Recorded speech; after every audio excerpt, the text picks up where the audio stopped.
myself have never had the problem of being short. When I was a child, when I was, 5, 6, 7, 8 or so, I was more or less average with everybody else. And I got my growth spurt like around 12, 13 like that. And for a time, I was one of the tallest kids in my class.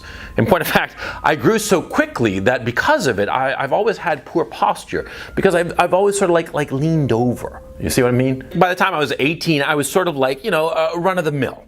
The fact of the matter is that today, at 51, I weigh exactly 1 meter 80, which I think is 5'11 and a quarter or something like that. Not quite 6 feet, which is kind of funny because, see, when I was 19, I was actually 181 and change. I was actually 6 feet on the money. Yeah. So between the times I was 19 and now 51, I've actually shrunk a little bit, which is very amusing, actually. So I never had the insecurity of being short, but I've seen guys who are insecure about their height. And more importantly, I've seen guys who have successfully handled the fact that they're short. You see, I like tall girls. I like girls who are like 5'8 and up. Okay, it's always been my type. I like them tall and thin. That's me. That's my stereotype. That's my taste. Proclivity. Call it what you will. My bias. My whatever kind of ism the left wants to call it. Right. I like them thin and I like them tall. And I've dated girls who are like 6 feet. I've dated a couple who are taller than me. I mean, like noticeably taller than me. And a bunch of girlfriends have been taller than me when they're wearing heels, I've never had a problem with that, right? I like tall girls.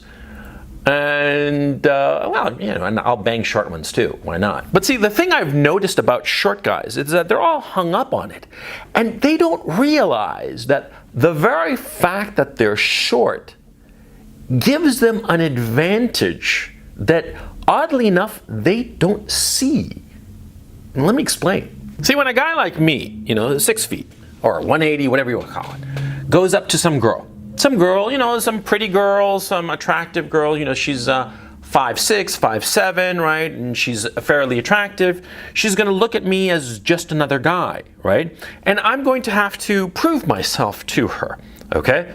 Because that's what girls do. They want to make sure that the guy that they're looking at, that they're dealing with, is somebody worth their while, worth their time, right? And that's why girls do shit tests. They want to, they're basically compliance tests to make sure that the guy is up to snuff, right? And so when I approach a girl, any girl between 5'5" and 5'9", or taller even, she's going to give me some shit tests automatically to make sure that I'm on the up and up. But a short guy who approaches a tall girl or a girl taller than him automatically is signaling something really important. By his mere presence, by the mere fact that he's approaching her, he is broadcasting loud and clear something very important. What is he broadcasting? That he has balls. That's what he's broadcasting. Fuck yeah. When a 5'5" guy, a guy who is 5 foot 5 inches, approaches a girl who in her bare feet is 5'8" and she's standing in her heels at some party, and so now she's like 5'11", this short guy goes up to her with a big smile and starts chatting her up. You know what that girl automatically knows about this guy, about this little manlet, as some would despectively call him? She knows that he's got balls the size of watermelons. That's what she knows. And that's what she's interested in. Of course, because a woman wants to be with a guy who's got the gumption, the balls, the nerve to go up to a girl 6 inches taller than him and chat her up. Because if he can do that, then he's probably on the ball insofar as his employment, probably on the ball insofar as money is concerned. If he's 5'5" and sharply dressed and he just comes up to her like he owns the room and looks up at her and smiles and starts chatting her and feeding her lines, she's going to pay attention to him. And that's the thing I've noticed, see? The short guys who just roll right up to the tall girls, the taller the better, they are successful with them. The girls automatically pay attention to him. Even if he's short, and sometimes they pay more attention to him the shorter he is, because that attitude, that self-confidence, that sense that he is visibly shorter than the girl, and yet he's just rolling right up to her, right? That signals not just to that tall girl, but to everybody else that the guy's got it.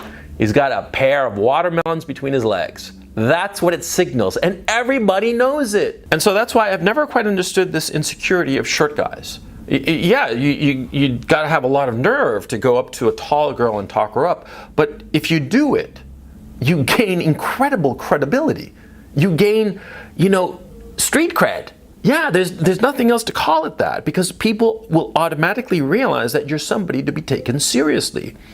Precisely because you're short. See, a short guy who's a loser is never going to roll up to the tall girl.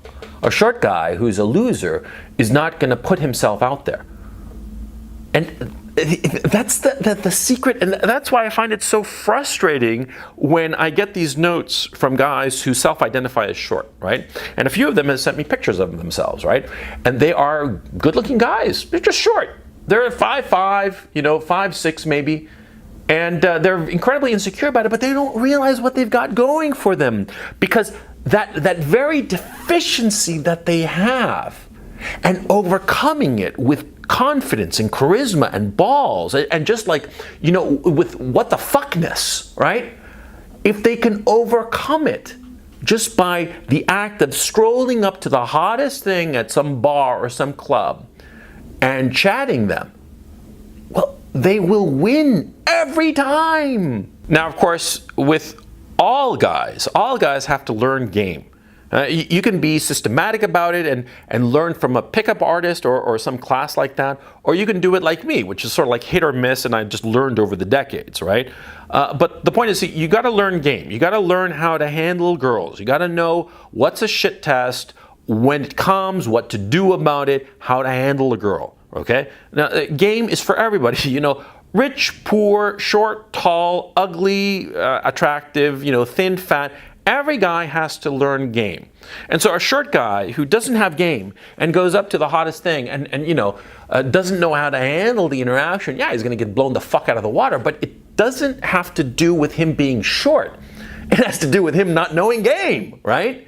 And if he'd been like Brad Pitt, and just tall and handsome and everything, but he doesn't have game, he'd get blown out just the same as a short guy. It has nothing to do with height. It has everything to do with game, with knowing how to handle the psychology of women, okay? But if a short guy knows game, if a short guy knows how to handle the social interaction with a woman, and knows what to expect and knows how to deal with shit tests, right? He's untouchable. He's unbeatable. A short guy will clean up every fucking time, in every situation, insofar as women are concerned. Fuck yeah. And not just with women. It'll be at work, in social life, in business, everything. See, a short guy who has confidence, right? How can I put this? See, a tall guy is just average. He's just a regular guy. See, a short guy who's got confidence, people look at him different, treat him with respect. A short guy with confidence has the world by the balls, because what happens is that everybody sees him and they automatically assume that for him to have that confidence, he must have overcome a lot of problems. He must have overcome a lot of obstacles and be somebody to be taken seriously. Oh yeah, a short guy with confidence, well, he's Napoleon now, isn't he? Yeah, because that's what Napoleon was. He was a short guy with confidence. Yeah. Look at French history. Pay attention to Napoleon's career. Look it up. See, Napoleon, he started off like practically he was going to be like a math teacher or some shit like that. And where did he wind up? This short guy, and not even that handsome, wound up Emperor of Europe. That's where he wound up. It was a coalition of all the nations of Europe had to band together to defeat him. The guy was the man, and he fucked the hot women, and he built the empire, the first French empire, for crying out loud. He was the man, and he was a short guy, and an ugly short guy, for crying out loud. I envy short guys. I mean, I really do. It sounds like I'm being facetious, but I'm not. See, because a short guy with confidence, he will own the room, and people notice him. And you look around YouTube, as a matter of fact. Look at fucking Destiny, that little pipsqueak, right? Everybody laughs at him that he's a manlet and what have you. But, he really is a center of gravity. He really has a lot of people circulating around him. And he's a short little guy. How the fuck do you think that happened? Huh? Force of personality. And how do you gain force of personality? By putting yourself out there. By risking humiliation and ridicule. By making the effort. By strolling up to the hottest thing at the bar and trying out game, and of course failing the first time, the second time, the third time, the fourth time, and yet coming back again and again until you finally succeed. See? Life is a numbers game. And a lot of short guys, I've noticed, they think that they fail because they're short, and that's why they're never going to succeed. And I'm here to tell you, no, it has nothing to do with that. You fail if you're a short guy, not because you're short, but because you give up. You can't give up. Giving up is simply not an option. See? Especially if you're short. See? Because it's the taller guys or the regular sized guys. Yeah, they give up. Okay? The short guy, yeah, you can't give up. I've known a lot of short men in my time, and they were all remarkable. Yeah. Short little manlets, right? I know one guy who was 5'4", and I think that he must have earned on his own, okay, not inherited, not by luck, but by just sheer gumption. I think that he was like in the $200 to $300 million range. Yeah. And he was a short 5'4" guy.